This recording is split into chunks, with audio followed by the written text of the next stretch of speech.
evening. It's him. That's Locksley.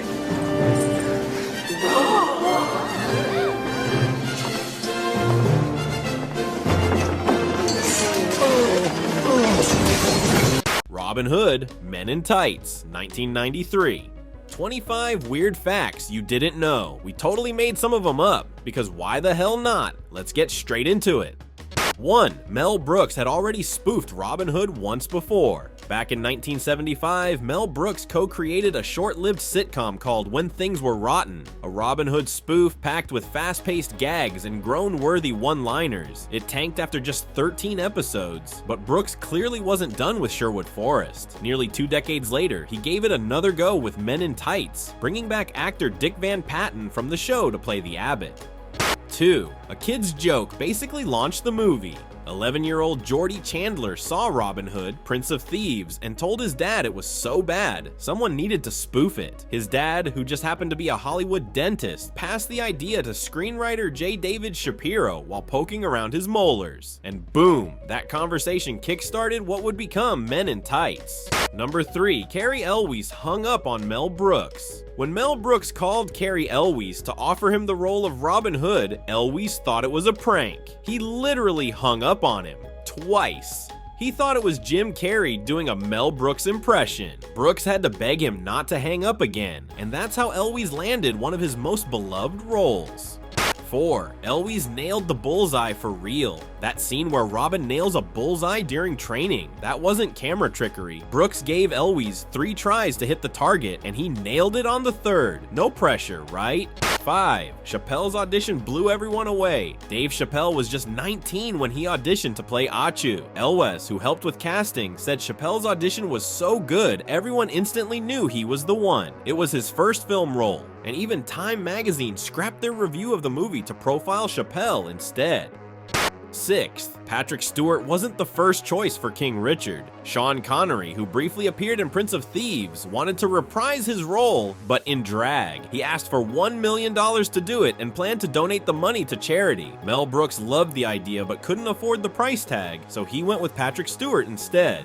7. Richard Lewis had to be hospitalized with a 106-degree fever. Prince John was sweating, and not just because of those tights. Richard Lewis came down with hepatitis A near the end of filming. Mel Brooks, ever the showman, offered to haul him to set on a stretcher just to record 2 lines. Lewis said, "Mel, I'm dying," then hung up on him. Brooks called back 15 more times. 8. Prince's mole was allegedly motorized. Prince John's so-called melting mole was no makeup accident. Legend says the makeup team rigged it with a tiny motor so it could switch cheeks mid-scene. They even had a mole wrangler on set to keep track of continuity.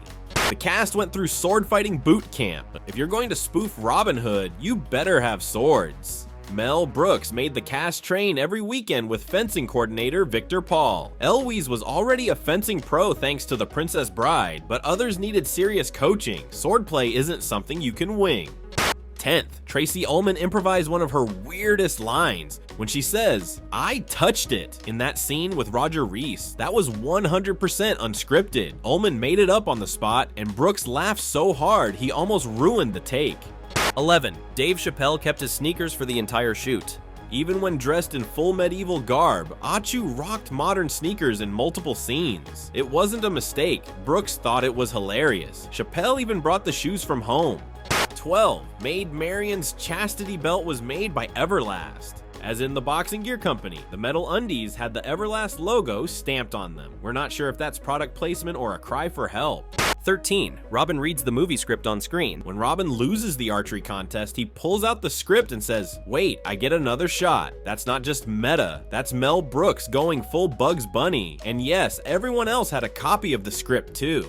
14. The tights were original costume rentals from Disney. Brooks supposedly rented the tights costume pieces from Disney Studios, including Robin's green tunic. The catch? They were originally made for their animated Robin Hood attraction. Some pieces showed cartoon stains. We can't confirm, but that's what made-up fact folklore is for.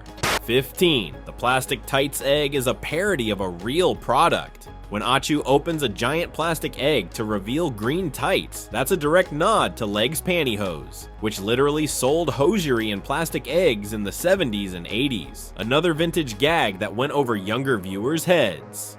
16. Brooks made a cameo as Rabbi Tuckman to avoid religious backlash. Mel Brooks originally considered playing Friar Tuck, as many Robin Hood parodies do, but knowing the film was going to be full of edgy jokes and fourth wall breaks, he decided to tweak the character. Brooks, who is Jewish, reimagined the friar as Rabbi Tuckman, the traveling circumciser with sacramental wine and bargain prize packages. It wasn't just a gag, it was a clever way to avoid any potential backlash from religious groups by parodying his own tradition instead. According to Brooks, "You can't get mad at me for poking fun at rabbis, I am one in this movie." 17. The Fox and the Fox Them scene laughs like a dolphin. Listen closely during the Fox Them gag. The sound team dubbed in actual dolphin laughter for the fox. Why? Because it made Brooks laugh. That was the only reason. 18. Tracy Ullman wore the same rotten wig every day. Latrine's wig was apparently biohazard material by day 10. Brooks joked it had its own ecosystem. They never replaced it because the smell helped actors stay in character. 19. Chappelle once accidentally shot his arrow backward. During the archery contest rehearsal, Chappelle's arrow flew backward. Literally. He stepped forward instead of drawing back. The arrow flew in the wrong direction and stuck out of a tree behind him. No one was hurt, but Eloise still teases him about it. 20. Little John panicked in just 2 feet of water. The scene where he nearly drowns in a tiny stream. That was exactly as written. Eric Allen Kramer sold the fear so well, Brooks kept asking if he was actually afraid of water. He wasn't. He was afraid of bees. 21. The Sheriff of Rottingham's accent mishap was totally accidental. Roger Rees, who played the bumbling Sheriff of Rottingham, originally tried out several over-the-top accents for the role. One day during rehearsal, he tripped over a line while attempting a Shakespearean delivery and mashed together a posh British accent with an awkward American twang. Mel Brooks found it hilarious and said, "That's it, that's the voice." Rees kept the weird hybrid accent for the entire shoot, giving the character that perfect blend of menace and cluelessness. 22. Maid Marian's bathwater contained real champagne. Legend says they used bottled champagne in her bathtub scene. For authenticity, the crew reportedly smelled the bubbles for days afterward.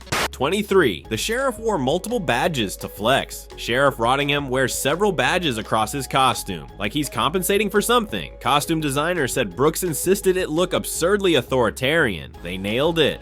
24. Will Scarlet originally had a full Southern accent. As a nod to Gone with the Wind, Brooks wanted Matthew Peretta to speak with a thick Southern drawl. After one test screening, audiences were so confused they thought he'd been cast in the wrong movie. The accent was quietly dropped. 25. Jack Black serenaded Mel Brooks at the Kennedy Center. When Brooks was honored at the 2009 Kennedy Center, Jack Black dressed in full Robin Hood tights and sang the movie's theme song. Brooks mouthed every word from the audience. Tears were shed.